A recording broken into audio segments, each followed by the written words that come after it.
Price the lord. Praise the lord. ಕರ್ತನಾಮಕ್ಕೆ ಸ್ತೋತ್ರವಾಗಲಿ. ಪ್ರಿಯ ದೇವ ಜನರೇ, ದೇವರಾದ ಕರ್ತನು ನನ್ನ ನಿಮ್ಮ ಜೀವಿತದಲ್ಲಿ ಒಳ್ಳೆಯವನಾಗಿದ್ದು, ಒಳ್ಳೆಯ ಸ್ನೇಹಿತನಾಗಿದ್ದು, ಒಳ್ಳೆಯ ತಂದೆಯಾಗಿದ್ದು, ಒಳ್ಳೆಯ ರೀತಿಯ ತಾಯಿಯಾಗಿದ್ದು, ಒಳ್ಳೆಯ ರೀತಿಯ ಬಂಧು ಬಳಗ ಆಗಿದ್ದುಕೊಂಡು ಈವರೆಗೂ ನನ್ನನ್ನು ನಿಮ್ಮನ್ನು ತನ್ನ ಕೃಪೆಯ ತನ್ನ ಹಸ್ತದ ಮೂಲಕವಾಗಿ ಕಾಪಾಡಿ ನಡೆಸಿಕೊಂಡು ಬಂದಂಥ ದೇವರು. ಯಾವಾಗಲೂ ಕರ್ತನು ತಂದೆಯಾದ ದೇವರು ನನ್ನ ನಿಮ್ಮ ವಿಷಯದಲ್ಲಿ ಎಷ್ಟೊಂದು ಅನುತಾಪವುಳ್ಳವನಾಗಿದ್ದಾನೆ. ನನ್ನ ನಿಮ್ಮ ವಿಷಯದಲ್ಲಿ ಒಳ್ಳೆ ಆಲೋಚನೆಯಲ್ಲಿ ಇದ್ದುಕೊಂಡು ಆತನ ಆಲೋಚನೆಯಲ್ಲಿ ನಡೆಸುವುದಕ್ಕಾಗಿ, ಆತನ ಮಾರ್ಗದಲ್ಲಿ ನಮ್ಮನ್ನು ಕೈ ಹಿಡಿದು ನಡೆಸುವುದಕ್ಕಾಗಿ ಯಾವಾಗಲೂ ಅನುನಿತ್ಯವೂ ಪ್ರತಿ ಕ್ಷಣವೂ ನನ್ನ ನಿಮ್ಮ ಜೊತೆಗಾರನಾಗಿದ್ದುಕೊಂಡು ನನ್ನ ನಿಮ್ಮ ವಿಷಯದಲ್ಲಿ ಯಾವಾಗಲೂ ಹಿತವನ್ನೇ ಬಯಸುತ್ತಾ, ಹಿತವನ್ನೇ ಮಾಡುತ್ತಾ, ನಾವು ಬೇಡುವುದಕ್ಕಿಂತಲೂ ನಾವು ಯೋಚಿಸುವುದಕ್ಕಿಂತಲೂ ಮಿಗಿಲಾದ ಕಾರ್ಯಗಳನ್ನು ನನ್ನ ನಿಮ್ಮ ಜೀವಿತದಲ್ಲಿ ಆತನ ನಡೆಸ್ಕೊಂಡು ಬರ್ತಿದ್ದಾನೆ ಪ್ರಿಯರೇ. ಯಾಕಂದ್ರೆ ನಾವು ವಾಗ್ದಾನ ಮಾಡಲ್ಪಟ್ಟಂತ ವಾಗ್ದಾನದ ಜನಾಂಗವಾಗಿದ್ದೇವೆ, ಅಬ್ರಹಾಮನ ಸಂತತಿಯಾಗಿದ್ದೇವೆ. ಲೋಕ ಉಂಟಾಗುವುದಕ್ಕಿಂತ ಮುಂಚೆ ಕ್ರಿಸ್ತನಲ್ಲಿ ನಾನು ನೀನು ಆರಿಸಲ್ಪಟ್ಟಿದ್ದೇವೆ. ತಂದೆಯಾದ ದೇವರು ತನ್ನ ಮಗನ ಮೂಲಕವಾಗಿ ನಿರೀಕ್ಷೆ ಇಲ್ಲದಂತ ಸ್ಥಿತಿಯಲ್ಲಿ ಇದ್ದಂತ ನನ್ನನ್ನು ನಿಮ್ಮನ್ನು ನಿರೀಕ್ಷೆ ಎಂಬ ಆ ಮಹಾ ಪದವಿಗೆ, ಅಂದರೆ ಪರಲೋಕ ರಾಜ್ಯಕ್ಕೋಸ್ಕರವಾಗಿ ನನ್ನನ್ನು ನಿಮ್ಮನ್ನು ನಡೆಸುವುದಕ್ಕಾಗಿ ನನ್ನ ನಿಮ್ಮ ಜೀವಿತದಲ್ಲಿ ಆದಿಯಿಂದ ಉಂಟಾದಂತ ಆದಾಮನಿಂದ ಉಂಟಾದಂತ ಆ ಪಾಪ ಶಾಪದಿಂದ ಬಿಡುಗಡೆಗೊಳಿಸುವುದಕ್ಕಾಗಿ ತನ್ನ ರಾಜ್ಯದಲ್ಲಿ ನನ್ನನ್ನು ನಿಮ್ಮನ್ನು ಪುತ್ರನಾಗಿ ಪುತ್ರಿಯನ್ನಾಗಿ ಸೇರಿಸುವುದಕ್ಕಾಗಿ ತನ್ನ ಮಗನಾದ ಯೇಸು ಕ್ರಿಸ್ತನನ್ನು ಈ ಲೋಕಕ್ಕೆ ಕಳಿಸಿಕೊಟ್ಟು ಇಂದಿನ ದಿನದಲ್ಲಿ ನನ್ನ ನಿಮ್ಮ ಜೀವಿತದಲ್ಲಿ ಆ ಮಗನು ಮುಖ್ಯಸ್ಥನಾಗಿದ್ದುಕೊಂಡು ಎಲ್ಲಾದಲ್ಲಿ ಮಗನ ಮೂಲಕವಾಗಿ ತಂದೆಯಾದ ದೇವರು ಇವತ್ತು ನನ್ನನ್ನು ನಿಮ್ಮನ್ನು ನಡೆಸುವನಾಗಿದ್ದಾನೆ. ಇವತ್ತು ದೇವರ ಕೃಪೆಯನ್ನು ನೆನೆಸಿಕೊಂಡು ದೇವರು ಮಾಡಿದಂಥ ಅದ್ಭುತ ಕಾರ್ಯವನ್ನು, ದೇವರು ಇಂದಿನ ದಿನಕ್ಕೆ ಕೊಟ್ಟದ್ದು ಈ ಆಯುಷ್ಕಾಲ ದಿನವನ್ನು ನೆನೆಸಿಕೊಂಡು ಎಷ್ಟಾಗಿ ನಾವು ಕೃತಜ್ಞತೆ ಉಳ್ಳವರಾಗಿದ್ದೀವಿ. ಇಷ್ಟಾಗಿ ದೇವರಾದ ಕರ್ತನಿಗೆ ನಾವು ಸ್ತೋತ್ರವನ್ನು ಸಲ್ಲಿಸ್ತಾ ಇದ್ದೀವಿ. ದೇವರ ವಾಕ್ಯ ಹೇಳ್ತದೆ, ನಿದ್ದೆ ಮಾಡುವನು ಎಚ್ಚರಗೊಳ್ಳು, ಸತ್ತವರನ್ನು ಬಿಟ್ಟು ಹೇಳು, ಯೆಹೋವನು ನಿನಗೆ ನಿತ್ಯ ಬೆಳಕಾಗಿದ್ದಾನೆ ಎಂಬುದಾಗಿ. ಇವತ್ತು ಲೋಕದ ರೀತಿಯಲ್ಲಿ, ಲೋಕದ ಆಶೆ, ಲೋಕದ ಸಂಗತಿಗಳಲ್ಲಿ ಈ ಲೋಕದ ಜನರು ನಿದ್ದೆಯ ಅಮಲಿನಲ್ಲಿದ್ದಾರೆ. ಇವತ್ತು ಜೀವದಾಯಕನಾದ ಯೇಸುವಿನ ಕಾರ್ಯವನ್ನು, ಜೀವ ಸ್ವರೂಪನಾದ ದೇವರು ನಿಮ್ಮ ಜೀವಿತದಲ್ಲಿ ಇದ್ದುಕೊಂಡು ಮಾಡ್ತಿರುವಂತ ಅದ್ಭುತ ಕಾರ್ಯವನ್ನು ಎಷ್ಟಾಗಿ ನೀವು ನೆನೆಸಿಕೊಳ್ತಾ ಇದ್ದೀರಿ. ಆ ಕೃಪೆಯುಳ್ಳ ದೇವರು ಇವತ್ತಿಗೂ ಕೂಡ, ಈ ಕ್ಷಣಕ್ಕೂ ಕೂಡ ನನ್ನೊಂದಿಗೂ ಇದ್ದಾನೆ. ಈ ವಾಕ್ಯವನ್ನು ಕೇಳುವಂತ ನಿಮ್ಮೊಂದಿಗೂ ಕೂಡ ಇದ್ದಾನೆ ಪ್ರಿಯರೇ.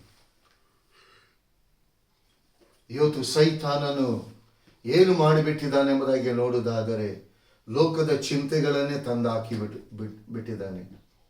ಲೋಕದಲ್ಲಿ ಕುಟುಂಬದಲ್ಲಿದ್ದಂಥ ಸಮಾಧಾನಕ್ಕೆ ಕಿತ್ತುಕೊಂಡು ಅಸಮಾಧಾನ ತಂದಾಕಿ ದುಡಿಯುವಂತ ಆದಾಯವನ್ನು ಕದ್ದುಕೊಳ್ಳುತ್ತಾ, ದೇಹದಲ್ಲಿ ಬಲಹೀನತೆಯನ್ನು ತಂದಾಕುತ್ತಾ, ದೇವರು ನಿಮ್ಮ ಜೀವಿತದ ಮಹಿಮೆಯ ಕಾರ್ಯಗಳನ್ನು ತಿಳಿದುಕೊಳ್ಳದ ರೀತಿಯಲ್ಲಿ ಅಡ್ಡ ಗೋಡೆಯನ್ನಾಗಿ ಆ ಸಂಗತಿಗಳನ್ನು ತಂದಾಕಿ ಬಿಟ್ಟಿದ್ದಾನೆ. ಇದರಿಂದ ಲೋಕದ ಜನರಿಗೆ ಯಾವ ರೀತಿ, ಹೇಗೆ, ಎಲ್ಲಿಂದ ಹೇಗೆ ಹೊರಗೆ ಬರಬೇಕೆಂಬುದಾಗಿ ತಿಳಿತಾ ಇಲ್ಲ ಪ್ರಿಯರೇ. ಪ್ರಿಯ ದೇವ ಜನರೇ, ದೇವರಾದ ಕರ್ತನು ಕೊಟ್ಟಿರುವಂತ ಈ ಒಳ್ಳೆ ಸಮಯ, ಇದು ದೇವರ ವಾಕ್ಯದ ಸಮಯ ಪ್ರಿಯರೇ. ದೇವರು ತನ್ನ ವಾಕ್ಯವಾಗಿದ್ದಾನೆ. ಆ ವಾಕ್ಯವೆಂಬ ಆತನು ನಿಮ್ಮನ್ನು, ನಿಮ್ಮ ಹೃದಯವನ್ನು, ನಿಮ್ಮ ಕುಟುಂಬ ಜೀವಿತವನ್ನು, ನಿಮ್ಮ ವೈಯಕ್ತಿಕ ಜೀವಿತವನ್ನು ಉನ್ನತವಾಗಿ ತನ್ನ ಕೃಪೆಯನ್ನು ನಡೆಸುವುದಕ್ಕಾಗಿ ನಿಮ್ಮ ಬಳಿಗೆ ಬರ್ತಿದ್ದಾನೆ ಪ್ರಿಯರೇ. ನಾನು ನಿಮ್ಮಲ್ಲಿ ಕೇಳಿಕೊಳ್ಳುವುದು ಒಂದೇ ಪ್ರಿಯರೇ, ಈ ಲೋಕದಲ್ಲಿ ನೀವು ಯಾವುದನ್ನು ಕೂಡ ನೀವು ತಾತ್ಸಾರ ಮಾಡಿ ದೇವರ ವಾಕ್ಯವನ್ನು ಮಾತ್ರ ತಾತ್ಸಾರ ಮಾಡಬೇಡಿ. ಯಾಕಂದ್ರೆ ಆತನು ನಿಮ್ಮಲ್ಲಿ ಒಂದು ನಿರೀಕ್ಷೆಯನ್ನು ಇಟ್ಟುಕೊಂಡಿದ್ದಾನೆ. ಓ ನನ್ನ ಮಗನು, ಓ ನನ್ನ ಮಗಳು ಎಂಬುದಾಗಿ ಕರೀತಿದ್ದಾನೆ ಪ್ರಿಯರೇ. ಅಂತ ತಂದೆ ಈ ಲೋಕದಲ್ಲಿ ಬೇರೆ ಯಾರಿಲ್ಲ ಪ್ರಿಯರೇ. ನಿಮ್ಮ ಜೀವಿತದಲ್ಲಿ ನೀವು ಮೊದಲ ಸ್ಥಾನವನ್ನು ದೇವರಾದ ಕರ್ತನಿಗೆ, ಆ ತಂದೆಗೆ ನೀವು ಕೊಡುವುದಾದರೆ ನಿಮ್ಮ ಜೀವಿತದಲ್ಲಿ ನೀವೇನು ಕಳ್ಕೊಂಡಿದ್ದೀರಾ ಎಂಬುದಾಗಿ ತಿಳ್ಕೊಂಡಿದ್ದೀರಾ, ಅದು 2ರಷ್ಟಾಗಿ ನೀವು ಪಡ್ಕೊಳ್ತೀರಾ. ಎಲ್ಲಿ ನಿಮ್ಮ ಮಾನ ಹೋಗಿದ ಅದೇ ಸ್ಥಳದಲ್ಲಿ 2ರಷ್ಟು ಮಾನ ಬರುವ ಹಾಗೆ ಆ ಪರಲೋಕದ ತಂದೆಯಾದ ದೇವರು ನಿಮ್ಮನ್ನು ನಡೆಸುವನಾಗಿದ್ದಾನೆ. ಪ್ರಿಯ ದೇವ ಜನರೇ, ಇವತ್ತಿನ ದಿನದಲ್ಲಿ ದೇವರ ಆತ್ಮನ ಸ್ವರವನ್ನು ಎಷ್ಟು ಜನ ಕೇಳಿಕೆ ನೀವು ಸಿದ್ಧರಾಗಿದ್ದೀರಾ? ಆ ದೇವರ ಆತ್ಮನ ಸ್ವರವನ್ನು ಕೇಳಿಕೆ ನೀವು ಎಷ್ಟು ಜನ ಸಿದ್ಧರಾಗಿದ್ದೀರಾ? ಅದಕ್ಕೋಸ್ಕರವಾಗಿ ದೇವರಾದ ಕರ್ತನ ಸ್ವರವನ್ನು ನೀವು ಕೇಳುವುದಕ್ಕಾಗಿ ಇಂದಿನ ದಿನದಲ್ಲಿ ಆ ಪರಲೋಕದ ತಂದೆಯಾದ ದೇವರು, ಆ ವಾಕ್ಯವೆಂಬ ಆತನಾಗಿರುವ ಆತನು, ಇರುವಾತನಾಗಿರುವ ಆತನು ತನ್ನ ವಾಕ್ಯದ ಮೂಲಕ ಯೆರೆಮೀಯನ ಬರೆದ ಪ್ರವಾದನೆಯ ಗ್ರಂಥ 13ನೇ ಸಂಧಿ 11ನೇ ವಚನದಲ್ಲಿ ಸ್ಪಷ್ಟವಾಗಿ ಆತನು ಮಾತನಾಡುವನಾಗಿದ್ದಾನೆ. ಇವತ್ತಿನ ದಿನದಲ್ಲಿ ಈ ವಚನ ನಮ್ಮ ಒಬ್ಬೊಬ್ಬರ ಜೀವಿತವನ್ನು ಪ್ರತಿಬಿಂಬಿಸುವಂತದಾಗಿದೆ. ಆದುದರಿಂದ ಪ್ರಿಯರೇ, ಈ ವಾಕ್ಯವನ್ನು ಶ್ರದ್ಧೆಯಿಂದ ನಾವು ಕೇಳುವ, ಈ ವಾಕ್ಯಕ್ಕೆ ನಮ್ಮನ್ನು ನಾವು ದೇವರಾದ ಕರ್ತನಿಗೆ ಒಪ್ಪಿಸಿಕೊಟ್ಟು ವಿಧೇಯರಾಗಿ ನಡೆಯುವ. ಸಮಸ್ತ ಇಸ್ರಾಯೇಲ್ ವಂಶವು ಸಕಲ ಯೆಹೂದ ವಂಶವು ನನ್ನ ಪ್ರಜೆಯಾಗಿದ್ದು ನನಗೆ ಹೆಸರುವಾಸಿಯು ಸ್ತೋತ್ರವು ಮಹಿಮೆಯು ಆಗಿರಲೆಂದು ನಡುಕಟ್ಟು ಸೊಂಟಕ್ಕೆ ಬಿಗಿದಿರುವಂತೆ ಇವರನ್ನು ಬಿಗಿದುಕೊಂಡಿದ್ದೇನೆ. ಆದರೂ ಇವರು ಕೇಳಲೊಲ್ಲದೆ ಹೋದರು ಎಂದು ಯೆಹೋವನು ಅನ್ನುತ್ತಾನೆ. Praise the lord, praise the lord. ಪ್ರಿಯ ದೇವ ಜನರೇ, ಇವತ್ತಿನ ದಿನದಲ್ಲಿ ದೇವರಾದ ಕರ್ತನು ನಿನ್ನ ವಿಷಯದಲ್ಲಿ ದುಃಖದಿಂದ ಮಾತನಾಡಬಾರದು. ಇವತ್ತು ಮೋಶೆಯ ವಿಷಯದಲ್ಲಿ ನನ್ನ ಮನೆಯಲ್ಲೆಲ್ಲ ನಂಬಿಗಸ್ತನೆಂಬುದಾಗಿ ದೇವರಾದ ಕರ್ತನು ಮೋಶೆಯ ವಿಷಯದಲ್ಲಿ ಮಾತನಾಡಿದ. ದಾವೀದನ ವಿಚಾರದಲ್ಲಿ ನನ್ನ ಹೃದಯಕ್ಕೆ ಒಪ್ಪುವ ಮನುಷ್ಯನೆಂಬುದಾಗಿ ದೇವರಾದ ಕರ್ತನು ತಿಳಿಯಪಡಿಸಿದ್ದಾನೆ.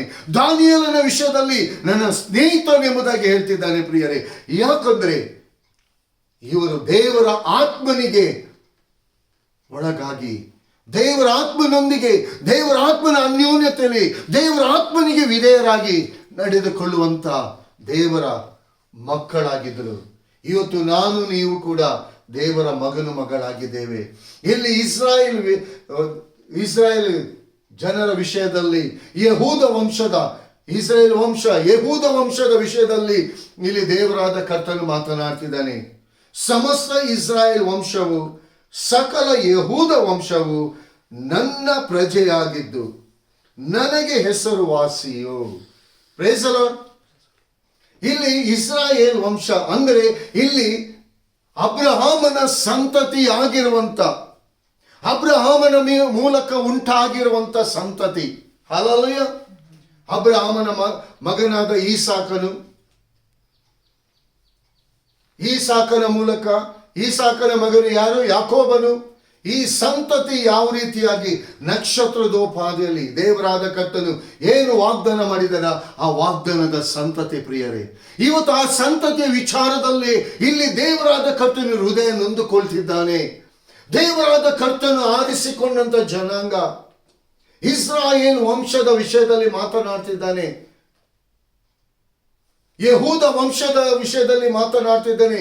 ಯಾಕಂದ್ರೆ ಇಸ್ರಾಯೇಲ್ ಅಂದ್ರೆ ಯಾಕೋಬನು ಇಸ್ರಾಯೇಲನಾಗಿ ಪರಲೋಕದ ತಂದೆಯಾದ ದೇವರು ಆತನನ್ನು ಮಾರ್ಪಡಿಸಿ ಇನ್ನು ನೀನು ಯಾಕೋಬನನ್ನು ಎನಿಸಿಕೊಳ್ಳದೆ ಇಸ್ರಾಯೇಲ್ ಎಂಬುದಾಗಿ ಆ ಹೆಸರು ಇಸ್ರಾಯೇಲ್ ಎಂಬುದಾಗಿ ಯಾಕೋಬನಿಗೆ ಕೊಡಲ್ಪಟ್ಟಿತು.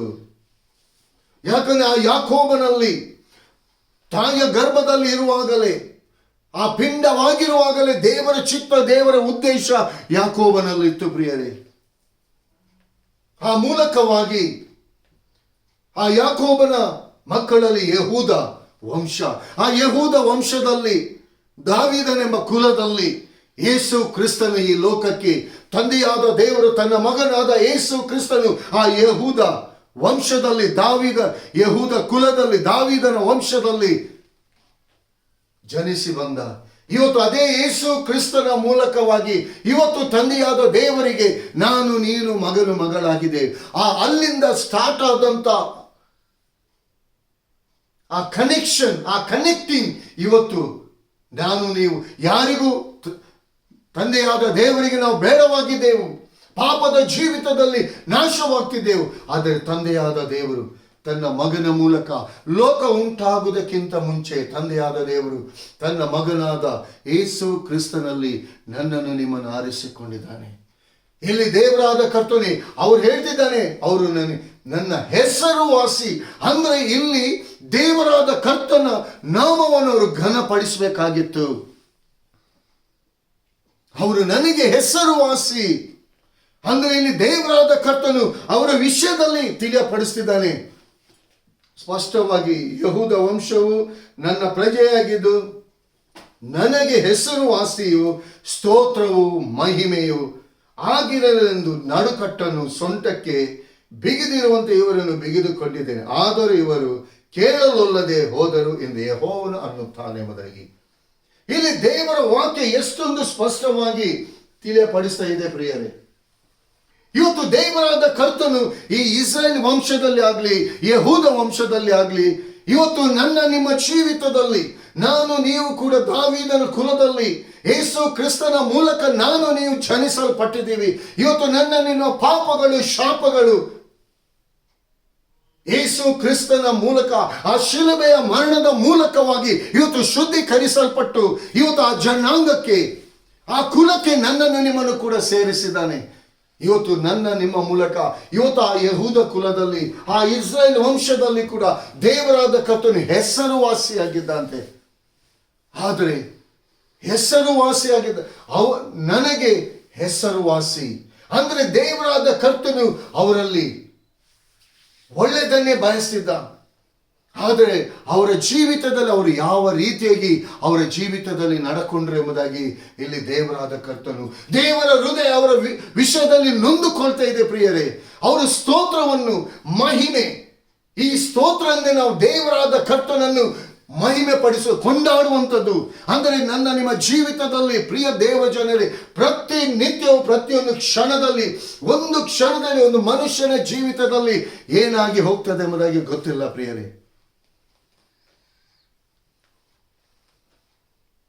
ಒಂದು ತಿಳ್ಕೊಳ್ಳುವ ಪ್ರಿಯರೇ, ಇವತ್ತು ಎಷ್ಟೆಷ್ಟು ನೀವು ನ್ಯೂಸ್ಗಳಲ್ಲಿ ನೀವು ನೋಡ್ತಾ ಇದ್ದೀರಾ, ನಿಮ್ಮ ಅಕ್ಕಪಕ್ಕದಲ್ಲಿ, ನಿಮ್ಮ ಜೀವಿತದಲ್ಲಿ, ನಿಮ್ಮ ಕುಟುಂಬ ಜೀವಿತದಲ್ಲಿ ಇದ್ದಕ್ಕಿದ್ದಂತೆ ಒಂದು ಕ್ಷಣದಲ್ಲಿ ಕುಸಿದು ಬಿದ್ದು ಪ್ರಾಣವನ್ನು ಕಳ್ಕೊಳ್ಳುವಂಥದ್ದು. ಇದು ಒಂದು ಕ್ಷಣದಲ್ಲಿ ಹೋಗ್ತಿದ್ದಂಥ ರೀತಿಯಲ್ಲಿ ಎಡವಿ ಬಿದ್ದು ಪ್ರಾಣ ಬಿಡುವಂಥದ್ದು. ಇನ್ನು ವೆಹಿಕಲ್ಗಳು ಆಕ್ಸಿಡೆಂಟ್ ಆಗಿ ಜೀವವನ್ನು ಕಳೆದುಕೊಳ್ಳುವಂಥದ್ದು. ಒಂದು ಕ್ಷಣದಲ್ಲಿ ಏನಾಗ್ತದೆ ಎಂಬುದಾಗಿ ಗೊತ್ತಿರುವುದಿಲ್ಲ. ಆದರೆ ಒಂದು ಕ್ಷಣ ಕೂಡ ನನ್ನ ನಿಮ್ಮ ಜೀವಿತದಲ್ಲಿ ಆ ಪರಲೋಕದ ತಂದೆಯಾದ ದೇವರು, ಆ ಕರ್ತನಾದ ಯೇಸು ತೂಕಡಿಸದೆ ನಿದ್ರಿಸದೆ ನನ್ನನ್ನು ನಿಮ್ಮನ್ನು ಕಾಪಾಡಿ ನಡೆಸ್ತಿದ್ದಾನೆ. ಇಂಥ ದೇವರಾದ ಕರ್ತನನ್ನು ನಾವು ಹೇಗೆ ಸ್ತುತಿಸಿ ಕೊಂಡಾಡಬೇಕು ಪ್ರಿಯರೇ. ಇವತ್ತು ನಾವು ದೇವರಾದ ಕರ್ತನ ಆ ದರ್ಶನವನ್ನು ನಾವು ಬಯಸ್ತಿದ್ದೀವ. ಇವತ್ತು ನನ್ನ ನಿಮ್ಮ ಜೀವಿತದಲ್ಲಿ ದೇವರ ಚಿತ್ತ, ದೇವರ ಉದ್ದೇಶ ಏನುಂಟೆಂಬುದಾಗಿ ನಾವು ತಿಳ್ಕೊಳ್ತಾ ಇದ್ದೀವ. ನಾವು ದೇವರಾದ ಕರ್ತನ ಇವತ್ತು ನನ್ನ ನಿಮ್ಮನ್ನ ಹೆಸರಿಡಿದು ಕರೆದಂತ ದೇವರು. ಇವತ್ತು ಆ ಕರೆದಂತ ದೇವರಾದ ಕರ್ತನಿಗೆ ನಾವು ಎಷ್ಟಾಗಿ ವಿಧೇಯರಾಗಿ ನಾವು ನಡೀತಿದ್ದೀವಿ. ದೇವರ ಸ್ವರವನ್ನು ನಾವು ಕೇಳ್ತಿದ್ದೇವಾ?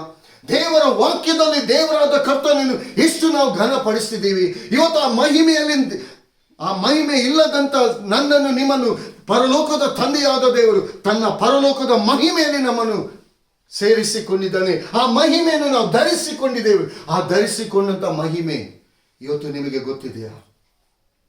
ದೇವರ ವಾಕ್ಯ ಹೇಳ್ತದೆ, ಆತನ ಅಂಗೈಯಲ್ಲಿ ನಿಮ್ಮನ್ನು ಚಿತ್ರಿಸಿಕೊಂಡಿದ್ದಾನೆ ಎಂಬುದಾಗಿ. ಇವತ್ತು ಪ್ರತಿ ಒಬ್ಬ ಮನುಷ್ಯನು ಮಾತನಾಡುವಂಥದ್ದು ಒಂದೇ, ಅವರವರ ಬಲಹೀನತೆಗಳನ್ನು. ಪ್ರಿಯ ದೇವ ಜನರೇ, ನಿಮ್ಮ ಜೀವಿತದಲ್ಲಿ ಆ ಬಲಹೀನತೆಯನ್ನು ಕಾಣಲಿಕ್ಕೆ, ಆ ಬಲಹೀನತೆ ಸಂಗತಿ ಬರಲಿಕ್ಕೆ ಕಾರಣನೇ ಸೈತಾನನು. ಯಾಕಂದ್ರೆ ನಿಮ್ಮ ಆಲೋಚನೆಯನ್ನು ಲೋಕದ ರೀತಿಯಲ್ಲಿ ಡೈವರ್ಟ್ ಮಾಡಿಕೊಂಡು, ಇವತ್ತು ಆಸ್ತಿ ವಿಚಾರದಲ್ಲಿ, ಇವತ್ತು ಲೋಕದ ಸಂಪಾದನೆ ವಿಚಾರದಲ್ಲಿ, ಇವತ್ತು ಜನಗಳು ಈ ಶರೀರ ಸಂಬಂಧವಾದ ಆಶೆ ಇಚ್ಛೆಗಳಲ್ಲಿ ಇವತ್ತು ಲೋಕದ ಜನರು ದೇವರ ಸ್ವರವನ್ನೇ ಮರೆತು ಬಿಟ್ಟಿದ್ದಾರೆ.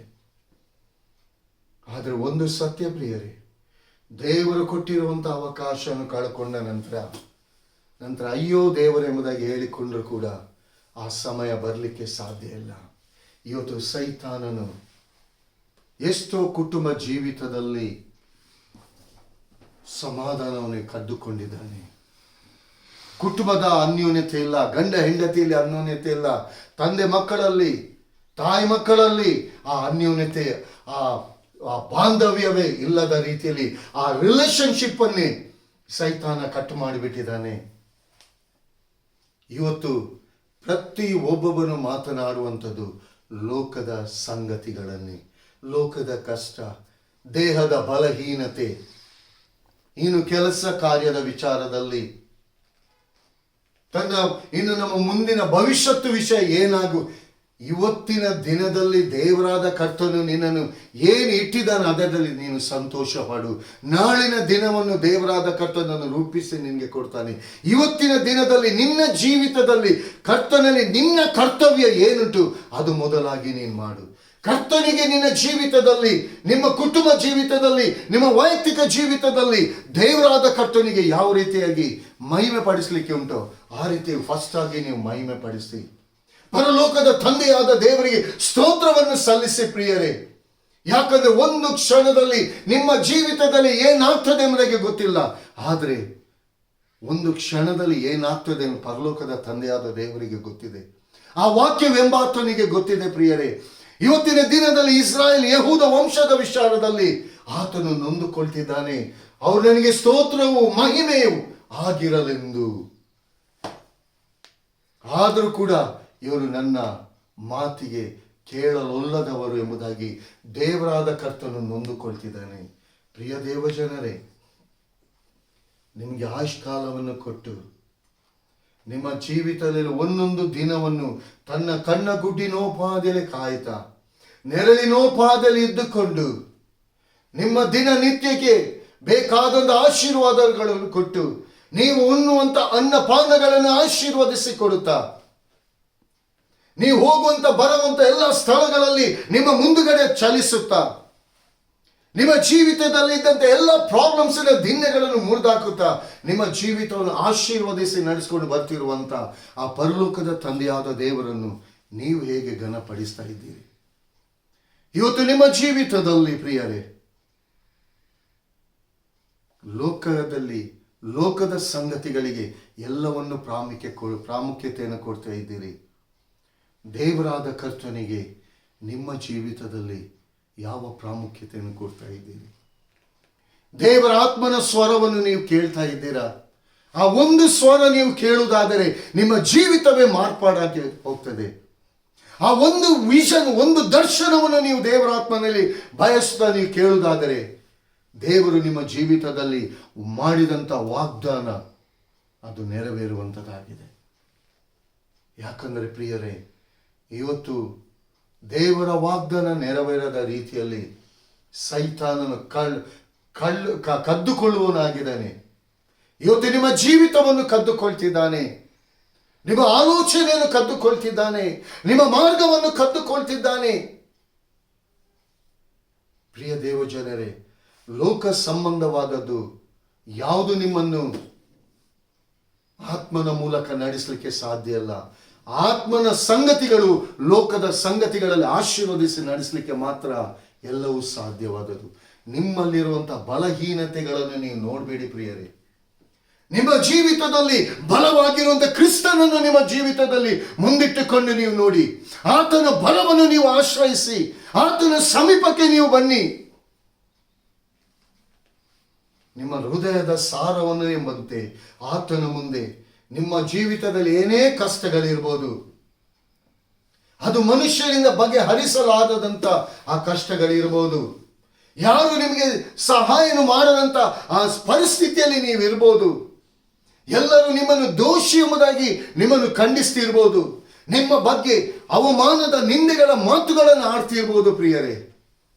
ಆದರೆ ನಿಮ್ಮ ದೃಷ್ಟಿ, ನಿಮ್ಮ ಪ್ರತಿಯೊಂದೊಂದು ದೃಷ್ಟಿ ಆ ಪರಲೋಕದ ಕಡೆಗೆ, ಆ ಪರಲೋಕದ ತಂದೆಯಾದ ಕಡೆಗೆ ನಿಮ್ಮ ದೃಷ್ಟಿ ಇರುವುದಾದರೆ ಎಲ್ಲ ಕಾರ್ಯಗಳನ್ನು ನಿಮ್ಮ ಅನುಕೂಲ ತಕ್ಕಾಗಿ ಆ ಪರಲೋಕದ ತಂದೆಯಾದ ದೇವರು ಆತನು ನೆರವೇರಿಸಿ ನಡೆಸ್ತಾನೆ ಪ್ರಿಯರೇ. ಮನುಷ್ಯರಂತೆ ಸುಳ್ಳು ಮಾತಿನವನಲ್ಲ, ಮನುಷ್ಯರಂತೆ ಎರಡು ಮಾತಿನವನಲ್ಲ ಪ್ರಿಯರೇ. ಆತನು ಸತ್ಯವಂತನು. ಆತನು ಒಂದು ಮಾತು ನುಡಿದರೆ ಅದನ್ನು ನೆರವೇರಿಸುವ ಆತನು ನುಡಿದಂತ ಮಾತು ನಿಮ್ಮ ಜೀವಿತದಲ್ಲಿ ತಡೆಯಾಗ್ತಿದೆಯಾ? Something is wrong. ನಿಮ್ಮ ಜೀವಿತದಲ್ಲಿ ನೀವೇ ಎಲ್ಲೋ ದೇವರ ಆತ್ಮನ ಆಲೋಚನೆಗೆ ನಿಮ್ಮ ಆಲೋಚನೆಯನ್ನು ಕೊಡದೆ, ದೇವರ ಆತ್ಮನ ಮಾರ್ಗದಲ್ಲಿ ನಡೆಯದೆ ನಿಮ್ಮ ಮಾರ್ಗದಲ್ಲಿ ನಡೆಯುತ್ತಾ ಇರುವುದರಿಂದ ದೇವರ ವಾಗ್ದಾನಗಳು ನಿಮ್ಮ ಜೀವಿತದಲ್ಲಿ ತಡೆಯಾಗ್ತಾ ಉಂಟು.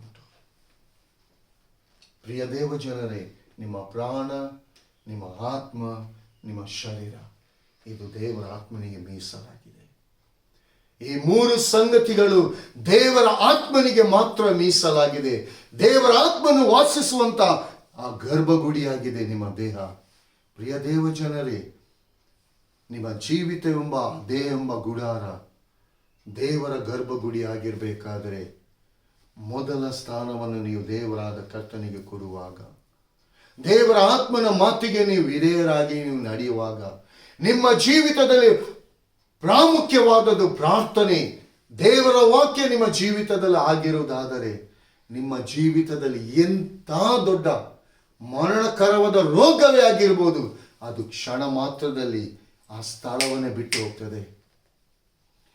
ನೀವು ಮೊದಲ ಸ್ಥಾನವನ್ನು ದೇವರಾದ ಕರ್ತನಿಗೆ ಕೊಡುವುದಾದರೆ ನಿಮ್ಮ ಜೀವಿತದಲ್ಲಿ ನೀವು ಎಣಿಸಲಿಕ್ಕೆ ಆಗದಂತ ಅಸಾಧ್ಯವಾದಂಥ ಕಾರ್ಯಗಳನ್ನು ಸಾಧ್ಯ ಮಾಡಿ ತೋರಿಸುವಂತ ಕರ್ತನು ಆತನಾಗಿದ್ದಾನೆ ಪ್ರಿಯರೇ. ಯಾಕಂದರೆ ಮೋಶೆ ದೇವರ ಮನೆಯಲ್ಲೆಲ್ಲ ನಂಬಿಗಸ್ತಕನಾಗಿದ್ದ, ದಾವೀದನು ಹೃದಯಕ್ಕೆ ಒಪ್ಪುವ ಮನುಷ್ಯನಾಗಿದ್ದ, ದಾನಿಯೇಲನು ದೇವರ ಸ್ನೇಹಿತನಾಗಿದ್ದ. ಇವತ್ತು ಅವರ ವಿಷಯದಲ್ಲಿ ದೇವರಾದ ಕರ್ತನೆ ತಿಳಿಯಪಡಿಸ್ತಿದ್ದಾನೆ. ಇವತ್ತು ನನ್ನನ್ನು ನಮ್ಮನ್ನು ನಾವು ಪರೀಕ್ಷೆ ಮಾಡಿಕೊಳ್ಳೋಣ ಪ್ರಿಯರೇ. ದೇವರಾದ ಕರ್ತನು ನಿಮ್ಮ ವಿಷಯದಲ್ಲಿ ಏನನ್ನು ಮಾತನಾಡ್ತಿದ್ದಾನೆ. ಒಂದು ವೇಳೆ ನಿಮ್ಮ ವಿಷಯದಲ್ಲಿ ದೇವರ ಆತ್ಮನು ನೊಂದುಕೊಳ್ಳುವುದಾದರೆ, ಎಲ್ಲಿ ನೀವು ತಪ್ಪಿದ್ದೀರಾ ಆ ಸ್ಥಳದಲ್ಲಿ ದೇವರ ಆತ್ಮನೊಂದಿಗೆ ಕ್ಷಮೆಯನ್ನು ಕೇಳಿ, ಸ್ವಾಮಿ ನನ್ನನ್ನು ಕ್ಷಮಿಸು ಸ್ವಾಮಿ, ನನ್ನನ್ನು ನಿನ್ನ ಮಗನಾಗಿ, ನಿನ್ನ ಮಗಳನಾಗಿ, ನಿನ್ನ ದಾರಿಯಲ್ಲಿ, ನಿನ್ನ ಆಲೋಚನೆಯಲ್ಲಿ ನೀನು ನಡೆಸು. ಒಂದು ದರ್ಶನವನ್ನು ನನಗೆ ಕೊಡು ಸ್ವಾಮಿ.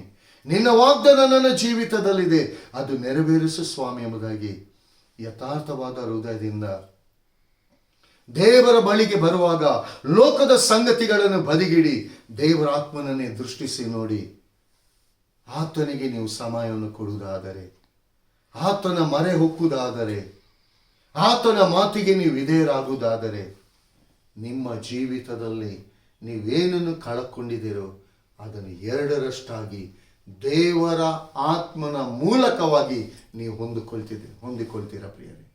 ಪ್ರಿಯ ದೇವ ಜನರೇ, ಇಸ್ರಾಯೇಲ್ ವಂಶದವರು, ಯಹೂದ ವಂಶದವರು ಮೊಂಡರಾಗಿ ಹೋದರು.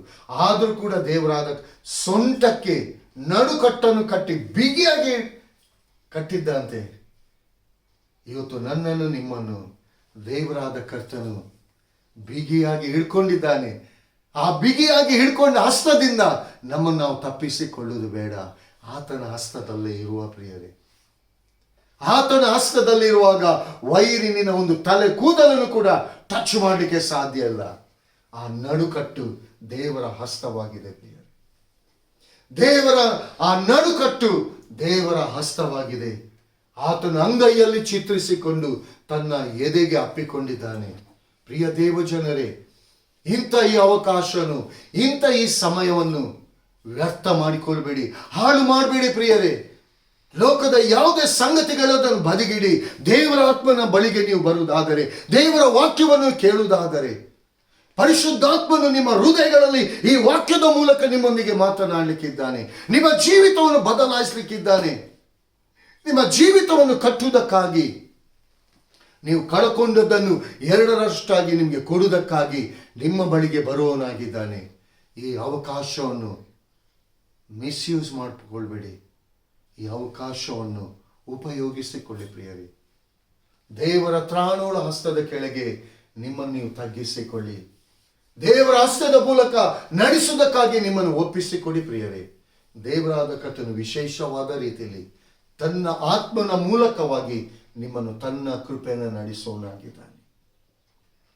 ಯಾರು ಕೈ ಬಿಟ್ಟರು ಈ ಲೋಕದಲ್ಲಿ, ಹೆತ್ತ ತಾಯಿ ತನ್ನ ಕೂಸನ್ನು ಮರೆತಾಳೆ, ಒಂದು ವೇಳೆ ಮರೆತಾಳು, ಆದರೆ ನಾನು ನಿನ್ನನ್ನು ಎಂದಿಗೂ ಮರೆಯನು, ಯಾಕಂದ್ರೆ ನನ್ನ ಅಂಗೈಯಲ್ಲಿ ನಾನು ನಿನ್ನನ್ನು ಚಿತ್ರಿಸಿಕೊಂಡಿದ್ದೇನೆ ಎಂಬುದಾಗಿ ದೇವರ ವಾಕ್ಯ ಹೇಳ್ತದೆ. ಈ ಹಸ್ತವೆಂಬ ನಡುಕಟ್ಟು ಅದು ಬೀಗಿಯಾಗಿ ಹಿಡಿದುಕೊಂಡಿದ್ದಾನೆ.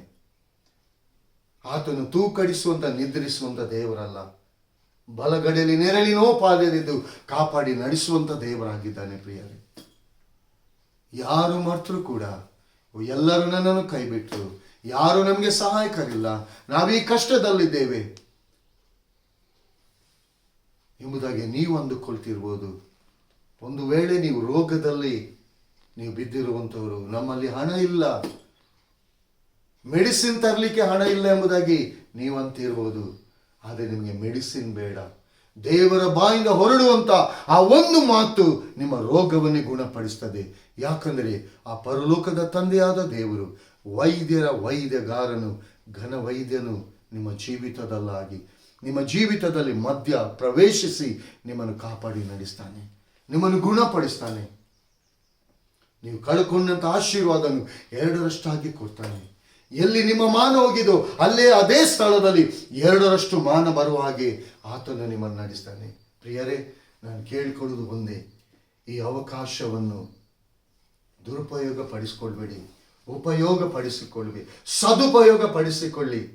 ದೇವರ ಆತ್ಮನ ಸ್ವರಕ್ಕೆ ಕಿವಿಗೊಡಿ. ದೇವರ ಆತ್ಮನಿಗೆ ನಿಮ್ಮ ಜೀವಿತದಲ್ಲಿ ಮೊದಲ ಸ್ಥಾನವನ್ನು ಕೊಡಿ. ದೇವರ ಆತ್ಮನನ್ನೇ ಗಟ್ಟಿಯಾಗಿ ಹಿಡಿದುಕೊಳ್ಳಿ. ಆತನಿಗೆ ಸ್ತೋತ್ರವನ್ನು, ಮಹಿಮೆಯನ್ನು ಸಲ್ಲಿಸಿ. ಆತನು ನಿಮ್ಮನ್ನು ತನ್ನ ನಡುಕಟ್ಟನ್ನಾಗಿ ಗಟ್ಟಿಯಾಗಿ ಹಿಡಿದುಕೊಂಡು ನಿಮ್ಮ ಜೀವಿತದಲ್ಲಿ ಆಶೀರ್ವದಿಸಿ ನಡೆಸುವನಾಗಿದ್ದಾನೆ. ಕರ್ತನ ಈ ವಾಕ್ಯಗಳನ್ನು ಆಶೀರ್ವದಿಸಲಿ. ಕರ್ತನಾಮಕ್ಕೆ ಮಹಿಮೆ ಉಂಟಾಗಲಿ. Amen. Praise the lord. Thank you Jesus. Thank you daddy. Thank you holy spirit. ಪರಿಶುದ್ಧಾತ್ಮನೇ, ಕರ್ತನಾದ ಯೇಸುವೆ, ನಿನ್ನ ಜೀವವುಳ್ಳ ವಾಕ್ಯಗಳು, ಆ ವಾಕ್ಯವೆಂಬಾತನು ನೀನು ಸ್ವಾಮಿ. ಪ್ರತಿ ಒಬ್ಬೊಬ್ಬರ ಹೃದಯ ತೂರಿ ಹೋಗಬೇಕೆಂಬುದಾಗಿ ಈ ವಾಕ್ಯದ ಮೂಲಕ ಪರಿಶುದ್ಧಾತ್ಮನೇ ಕೇಳುವಂತ ಹೃದಯಗಳನ್ನು ನೀನು ಮುಟ್ಟುವಂತ ಕರ್ತನು ನೀನಾಗಿದೆ. ಈ ವಾಕ್ಯಕ್ಕೆ ಯಾರು ಅಲಕ್ಷ್ಯವನ್ನು ಮಾಡದೆ, ಈ ವಾಕ್ಯವನ್ನು ಅಂದರೆ ನಿನ್ನನ್ನೇ ಪ್ರೀತಿ ಮಾಡುವಂತ ಆ ಹೃದಯವನ್ನು ಅವರಿಗೆ ದಯಪಾಲಿಸಿಕೊಡು. ಸೈತಾನನು ಕದ್ದುಕೊಂಡಂತ ಆಶೀರ್ವಾದವನ್ನು ತಿರುಗೊಂದಾವತಿ ಎರಡರಷ್ಟಾಗಿ ನೀನು ಅನುಗ್ರಹಿಸಿಕೊಡು ಸ್ವಾಮಿ. ಲೋಕದ ಸಂಬಂಧವಾಗಲಿ, ಲೋಕದ ಆಲೋಚನೆ ಆಗಲಿ, ಲೋಕದ ಮಾರ್ಗದಲ್ಲಿ ಇವರು ನಡೆಯದೆ ನಿನ್ನ ಆಲೋಚನೆಗೆ, ನಿನ್ನ ಮಾರ್ಗದಲ್ಲಿ, ನಿನ್ನ ಘನಚಿತ್ತಕ್ಕೆ ವಿಧೇಯರಾಗಿ ನಡಿಲಿಕ್ಕಾಗುವಂತ ಆ ವಿಧೇಯತ್ವದ ಮನೋಭಾವವನ್ನು ಇವರಲ್ಲಿ ಉಂಟು ಮಾಡು ಸ್ವಾಮಿ. ಇವರ ಕಷ್ಟ ಕಾಲದಲ್ಲಿ ನಿನಗೆ ಮೊರೆ ಇಡುವಾಗ ಇವರ ಸಮೀಪದಲ್ಲಿ ನೀನಿದ್ದುಕೊಂಡು ಇವರ ಕಷ್ಟದ ದಿನವನ್ನು ಆಶೀರ್ವಾದದ ದಿನವನ್ನಾಗಿ ನೀನು ನಡೆಸು ಸ್ವಾಮಿ. ಕಷ್ಟ ಕಾಲದಲ್ಲಿ ನನಗೆ ಮೊರೆ ಇಡಿರಿ, ಬಿಡಿಸುವೇನು, ಆಗ ನೀವು ನನ್ನನ್ನು ಕೊಂಡಾಡುವಿರಿ ಎಂಬುದಾಗಿ ನಿನ್ನ ವಾಕ್ಯ ಹೇಳ್ತದೆ. ಡ್ಯಾಡಿ, ಯಾರ್ಯಾರು ಈ ವಾಕ್ಯಗಳನ್ನು ಕೇಳ್ತಾ ಇದ್ದಾರೋ, ಯಾರ್ಯಾರು ಈ ವಾಕ್ಯಗಳನ್ನು ತಮ್ಮ ಹೃದಯದಲ್ಲಿ ಅಂಗೀಕಾರ ಮಾಡ್ತಾರೋ, ಓ ಈ ವಾಕ್ಯ ನನ್ನ ಜೀವಿತದಲ್ಲಿ, ನನ್ನ ವಿಷಯದಲ್ಲಿ ಮಾತನಾಡಿದೆ, ನನ್ನ ವಿಷಯದಲ್ಲಿ ನನ್ನ ಜೀವಿತವನ್ನು ಶುದ್ಧೀಕರಿಸುವಂಥದ್ದಾಗಿದೆ, ಈ ವಾಕ್ಯಕ್ಕೆ ನನ್ನನ್ನು ಒಪ್ಪಿಸಿಕೊಡ್ತೇನೆ ಎಂಬುದಾಗಿ ಯಾರ್ಯಾರು ತಮ್ಮ ಹೃದಯಗಳನ್ನು ಈ ವಾಕ್ಯಕ್ಕೆ ನಿನಗೆ ಒಪ್ಪಿಸಿಕೊಡ್ತಾರೋ ಅವರ ಜೀವಿತವನ್ನು ನೀನು ಆಶೀರ್ವದಿಸು, ನಿನ್ನ ಕೃಪೆಯನ್ನು ತುಂಬಿಸು ಸ್ವಾಮಿ. ಯೇಸುವಿನ ಅತಿ ಪರಿಶುದ್ಧವುಳ್ಳ ಏಕೈಕ ದಿವ್ಯ ನಾಮದಲ್ಲಿ ನಂಬಿಕೆಯಿಂದ ಬೇಡಿದ್ದೇನೆ ನಮ್ಮ ತಂದೆಯೇ. Amen. Bless in the name of Jesus Nazareth. Bless in the name of Jesus.